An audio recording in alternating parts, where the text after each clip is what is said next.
Durante 26 años, Marco Polo, su padre Nicolo y su tío Mateo vivieron en la corte de Kublai Khan, soberano del imperio mogol. Ansiosos por volver a su patria natal, lograron por fin convencer al anciano emperador de que les autorizara regresar a su país. Al ver que estaban preparados para el regreso, el gran Khan les entregó 2 tablillas como salvoconducto para viajar libremente por todo su reino, y a donde fueran recibirían provisiones para ellos y sus criados. También les entregó mensajes para el Papa y los reyes de Francia, España y del resto de la cristiandad. Y a continuación armó una poderosa flota de navíos para que viajaran de nuevo a Italia junto con sus pertenencias. Cuando la flota se hizo a la mar, ambas partes sabían que jamás volverían a verse.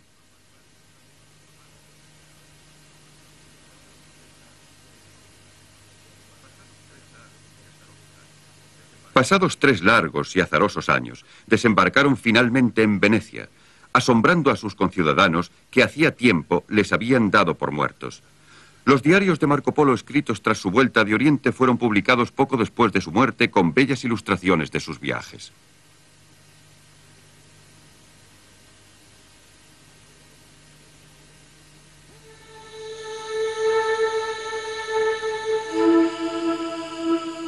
¿Cómo era el mundo en 1295, el año en que Marco Polo regresó a Venecia?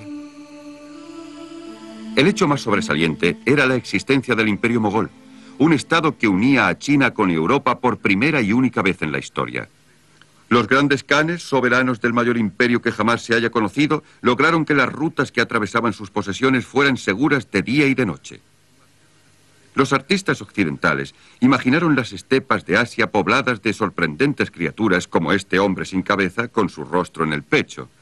Pero los viajeros no se desalentaban ante tan extravagantes invenciones y los contactos entre Oriente y Occidente se multiplicaron.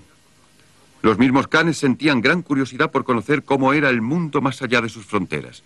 Marco Polo nos cuenta que él llevaba un diario durante sus numerosos viajes por las tierras de Kublai Khan, en donde anotaba las curiosas costumbres y usos de los pueblos de esas tierras, ya que Kublai Khan disfrutaba escuchando mucho más que leyendo los informes de sus embajadores y funcionarios.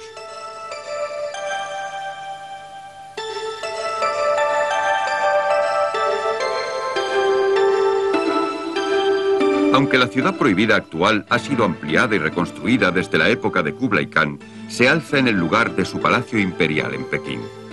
Polo no fue el único europeo que visitó el palacio durante el largo reinado de Kublai Khan. Desde la década de 1240, cuando los mogoles atacaron Europa por primera vez, se habían enviado misioneros hacia Oriente en un intento de convertir a los invasores al cristianismo. Lograron cierto éxito, ya que el Papa designó a una serie de arzobispos de Pekín, quienes captaron a una reducida congregación de creyentes.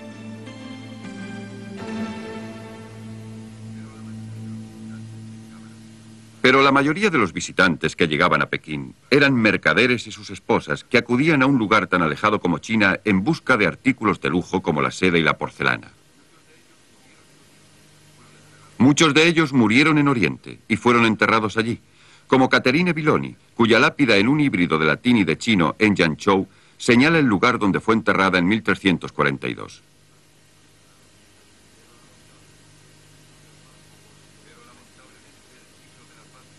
Pero lamentablemente el siglo de la paz mogola llegó a su término. Kublai Khan murió en 1294, a la edad de 80 años. Sus sucesores no lograron conservar el dominio de las zonas fuera de China. Y a continuación, en 1368, serían totalmente expulsados de allí. Ningún europeo volvió a seguir la ruta de la seda hasta Catay, porque sin la protección de los khanes ya no era un camino seguro. Esta no fue una catástrofe para Occidente, porque las especias continuaron llegando por mar desde la India, y la flota veneciana aún contaba con varios centenares de navíos construidos en su mayoría en los astilleros de la República, el Arsenal, que en aquella época era el mayor complejo industrial de toda Europa. Las galeras allí construidas emprendieron viajes regulares a Francia, España y Portugal, Flandes e Inglaterra, transportando productos orientales. Estos ya no consistían solamente en sedas y especias. Las fortalezas y las estaciones comerciales genovesas y venecianas a lo largo de las costas del Mar Negro exportaban cantidades cada vez mayores de grano y caviar al Mediterráneo, pero la mayor parte de ellas fletaban esclavos del Cáucaso, georgianos, circasianos, rusos. Este insensible comercio con la vida humana solo quedó interrumpido en Europa junto con otros tipos de comercio por una calamidad que comenzó en el año 1347. La peste negra.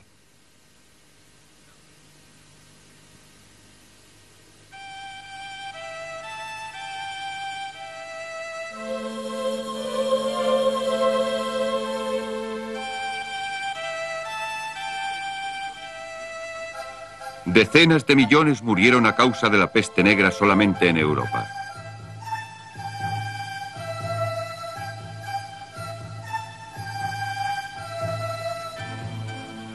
Muchas ciudades vieron cómo moría la mitad de su población.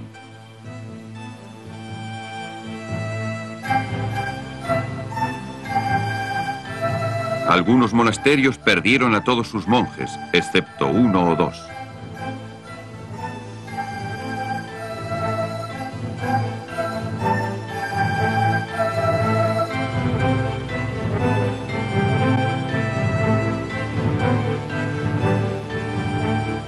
Por doquier la muerte se convirtió en una obsesión más allá de cualquier control o comprensión.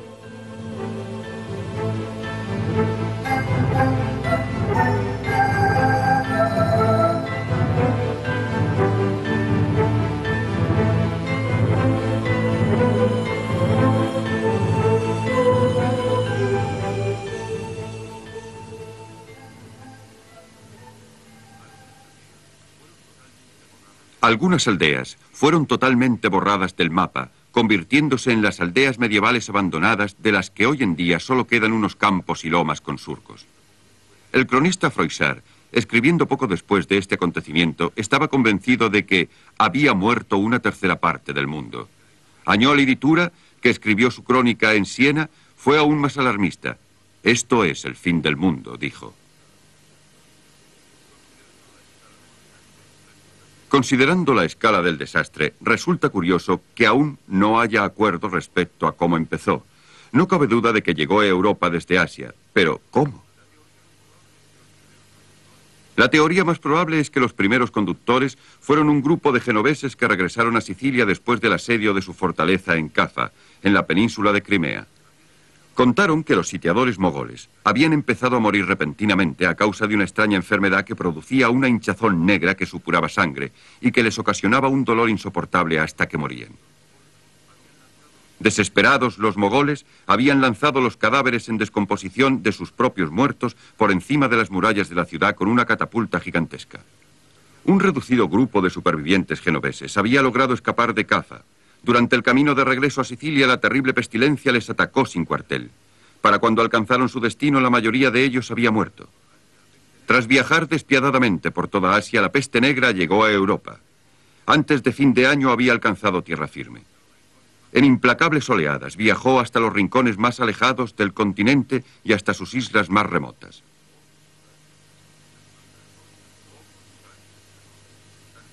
Pocos lugares se libraron. Tan solo unas zonas de Polonia y del norte de Italia. En 1353, cuando al fin la pestilencia cesó, tal vez 20 millones de europeos desde Escocia hasta España y desde Irlanda hasta Creta habían muerto por la peste negra.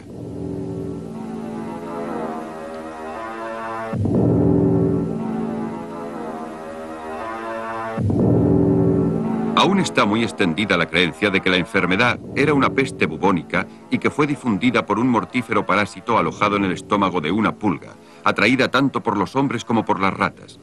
Por consiguiente, la mejor defensa era matar a todas las ratas y evitar todos los lugares donde éstas vivían, como por ejemplo las casas. Sin embargo, la mayor parte de la gente mató perros y gatos convencida de que eran la fuente de infección y por lo tanto las ratas se multiplicaron aún más. En vez de viajar al campo y dormir al aire libre, como en el Decamerón de Boccaccio, cuya acción transcurre durante la peste, la mayoría de la gente permaneció en sus hogares, como Fiammetta, la amante de Boccaccio, que murió apestada. «Cuántos hombres arrojados y bellas damas», escribió un poeta desconsoladamente, que cualquier médico habría declarado sanísimos, tomaron su desayuno por la mañana con sus parientes, camaradas y amigos, y al llegar la noche compartieron la cena con sus antepasados en el otro mundo. La peste negra no fue en modo alguno el único desastre que se abatió sobre toda Europa en el siglo XIV. En el año 1300 el continente estaba casi con toda seguridad superpoblado. Un siglo más de crecimiento económico ininterrumpido había producido un rápido incremento de la población en las ciudades. Alimentar a sus habitantes se volvió cada vez más difícil. Entre 1315 y 1319, una sucesión de malas cosechas ocasionó carestías y epidemias. A medida que avanzaba el siglo, las cosechas malogradas se hicieron cada vez más frecuentes. Los pobres comían cualquier cosa a la que pudieran echar mano: perros, gatos, hierba o incluso sus propios hijos, según se decía. Sin embargo, a pesar de la carestía y de la peste, aún había muchas personas dispuestas a hacer la guerra. Pocos años transcurrieron en el siglo XIV sin que se librara batalla en algún lugar de Europa.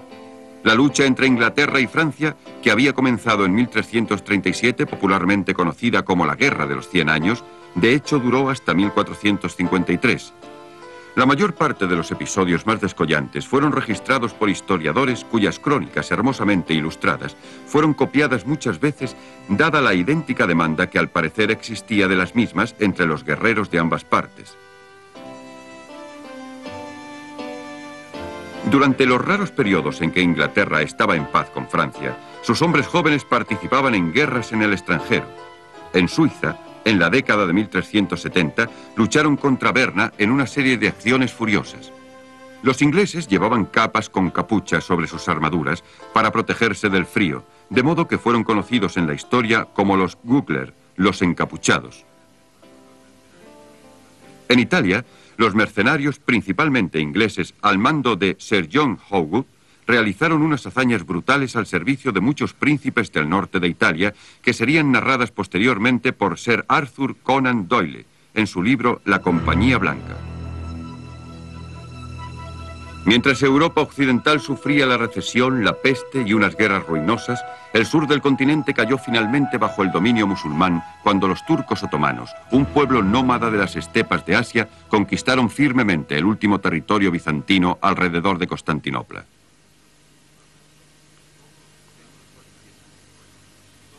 En 1450, todo lo que quedaba del antaño poderoso imperio bizantino, que había subsistido durante 1000 años, era la ciudad de Constantinopla, defendida por sus magníficas murallas.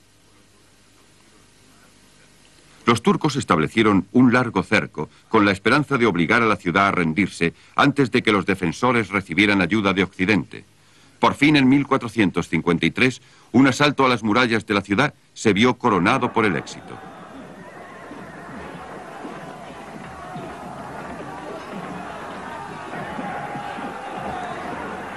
Constantinopla, la capital construida por el primer emperador cristiano, se convirtió en una ciudad musulmana que pronto sería rebautizada como Estambul. Fue un golpe que destrozó el orgullo cristiano y supuso un revés considerable. Los mercaderes occidentales perdieron todas las concesiones comerciales en el cercano Oriente.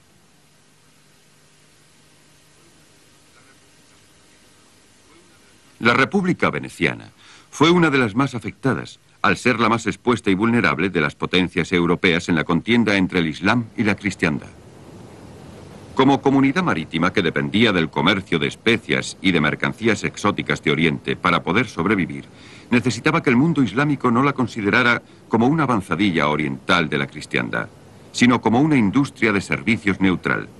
Durante cierto tiempo esta precaria política fue rentable, pero a medida que continuaba el avance de los turcos, las críticas a la República arreciaron. «Ay de los venecianos», escribió el Papa Pío II en 1463. «Cuánto habéis envilecido vuestro antiguo carácter. Vuestro excesivo comercio con los turcos os ha convertido en amigos del infiel». «Siamo veneziani, poi cristiani», replicaron los venecianos. «Primero somos venecianos y luego cristianos». La ciudad de los canales intentó sobrevivir construyendo grandes fortificaciones a lo largo del Adriático para mantener alejados a los turcos mientras continuaba comerciando con las naciones amigas más orientales. Pero como el avance otomano continuó, su comercio con Oriente se interrumpió temporalmente. Génova, la principal rival de Venecia en el comercio con Oriente, reaccionó ante el crecimiento del poder otomano. Gradualmente sus mercaderes trasladaron sus intereses y su comercio de Oriente a Occidente, y en 1489 llegaron incluso a vender a Venecia sus derechos en Chipre. Realizaron inversiones en los viajes de exploración emprendidos por los marinos portugueses a lo largo de la costa occidental de África.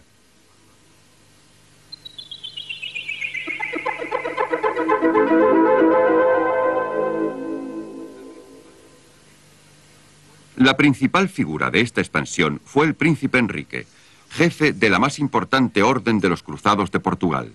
Anhelaba conquistar algún territorio a expensas del Islam, tanto para convertir a los infieles al cristianismo como para adquirir riquezas. En la década de 1420 envió colonizadores a ocupar las Islas Azores, Madeira y las Canarias, tanto para impedir que cayeran en manos de los musulmanes como para obtener ingresos.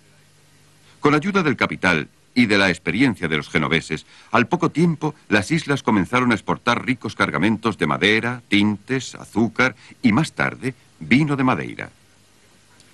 El príncipe Enrique, que más tarde sería llamado Enrique el Navegante, comenzó a enviar barcos hacia el sur, a lo largo de la costa de África. En 1434 cruzaron el Cabo Bojador, el punto más al sur conocido hasta entonces por los europeos. En 1444 cruzaron el Cabo Verde y en 1460 llegaron a Sierra Leona.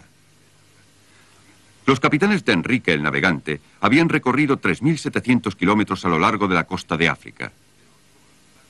En esta época, el motivo principal de estos viajes ya no era la religión o la curiosidad, sino las ganancias. Muy pronto, varios millares de esclavos serían enviados a Portugal cada año desde la llanura costera más allá de Cabo Verde.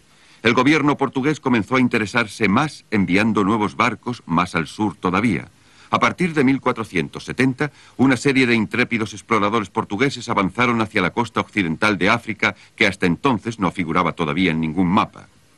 Su avance continuó hasta que por fin en 1488 el capitán Bartolomé Díaz dobló el Cabo de Buena Esperanza. Y en el lugar más lejano de donde había desembarcado, erigió una gran cruz de piedra con las armas de Portugal, tal y como él y sus predecesores habían hecho durante todos sus viajes. Estas cruces, o padroes, punteaban ahora la costa africana durante varios miles de kilómetros.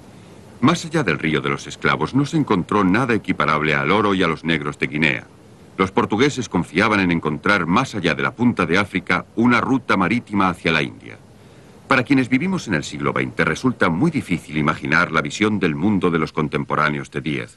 Más de 1000 años antes de que comenzara la exploración portuguesa de África Occidental, el geógrafo Estrabón había realizado un mapa del mundo conocido que se extendía desde el norte de Gran Bretaña hasta Europa y desde África del Norte hasta la India. Había adivinado que el continente africano estaba rodeado de agua, como demuestra esta reconstrucción, pero África aparece solo como Libia. El egipcio Ptolomeo, que escribió en el siglo II de nuestra era, muestra una parte del mundo conocido ligeramente mayor, pero en desacuerdo con Estrabón con respecto a África. Según Ptolomeo, el continente continúa al fondo del mapa y está unido a Asia por un puente de tierra. Durante más de 1000 años, las obras de estos cartógrafos quedaron perdidas para el hombre de Occidente, víctima de los siglos de cataclismos que asolaron Europa. Cuando fueron redescubiertos a comienzos del siglo XV, fueron las teorías de Ptolomeo las que se convirtieron en la base de la geografía mundial. Al doblar la punta meridional de África, Díaz demostró que Ptolomeo estaba equivocado. Este mapa del cartógrafo alemán Martellus, hacia el año 1490, muestra la línea costera occidental de África que desciende hasta el Cabo y el comienzo de la ruta marítima al este de la India. El viaje de Díaz había eliminado cualquier duda en este sentido. No obstante, su éxito no pudo tener una continuación inmediata. Sus pequeñas naves quedaron casi destruidas por los tremendos mares del Cabo, que bautizara como Cabo de las Tormentas, y le aconsejó al rey que construyera una flota de naves más grandes para proseguir hacia la India, haciéndole notar que necesitarían ir equipadas con artillería pesada, ya que el Océano Índico era el coto cerrado de los poderosos mercaderes musulmanes.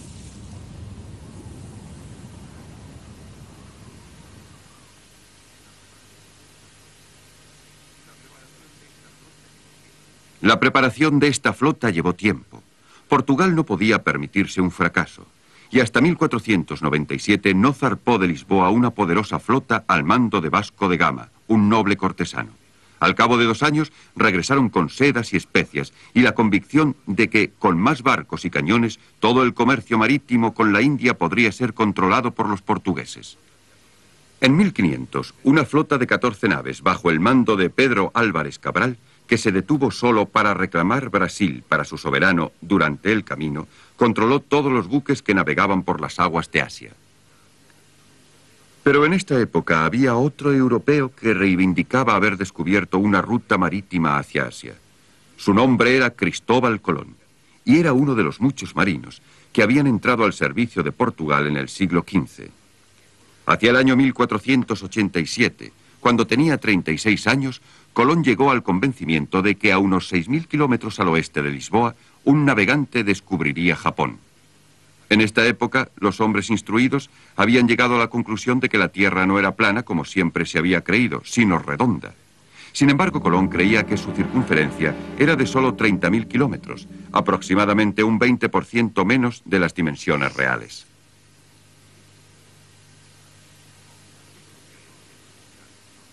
Estas creencias equivocadas, combinadas con los errores de los primeros exploradores, llevaron a Colón al convencimiento de que la distancia desde Portugal hasta la costa oriental de China era de 23.000 kilómetros y no de 10.000.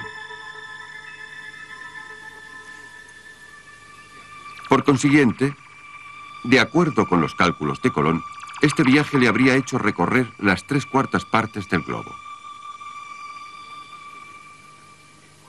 Por lo tanto, no hay que extrañarse de que cuando zarpó en dirección oeste y divisó las costas de Cuba al cabo de 5.000 kilómetros, diera por supuesto que se trataba de China y enviara a tierra una embajada para buscar a los representantes del Gran Khan. Pero en 1487 estos descubrimientos aún se hallaban en el futuro. El Consejo de Estado de Portugal rechazó la teoría de Colón. Decepcionado, recorrió durante 5 años las capitales de Europa en busca de un patrocinador. Finalmente, en 1492 lo encontró en España, en la persona de Isabel de Castilla, que le nombró almirante del mar Océano y le dio 3 carabelas con las que podría zarpar rumbo a las Indias. Por fin Colón lograría acceder a la inmortalidad. En una sucesión de viajes, podría al fin reivindicar el descubrimiento de un nuevo continente, América. En menos de medio siglo, un puñado de exploradores de las penínsulas ibéricas e italiana habían enlazado una serie de regiones divididas hasta entonces en un sistema global que jamás se rompería. Los europeos, los africanos, los asiáticos y los americanos entraron todos ellos en contacto recíproco con sus productos, sus creencias y sus prejuicios. No fue un intercambio que solo aportara ventajas a las naciones y culturas europeas dominantes. Para aquellos que iban a ser descubiertos, los africanos, y los americanos en particular, los beneficios serían pocos, si es que los hubo, y las pérdidas catastróficas.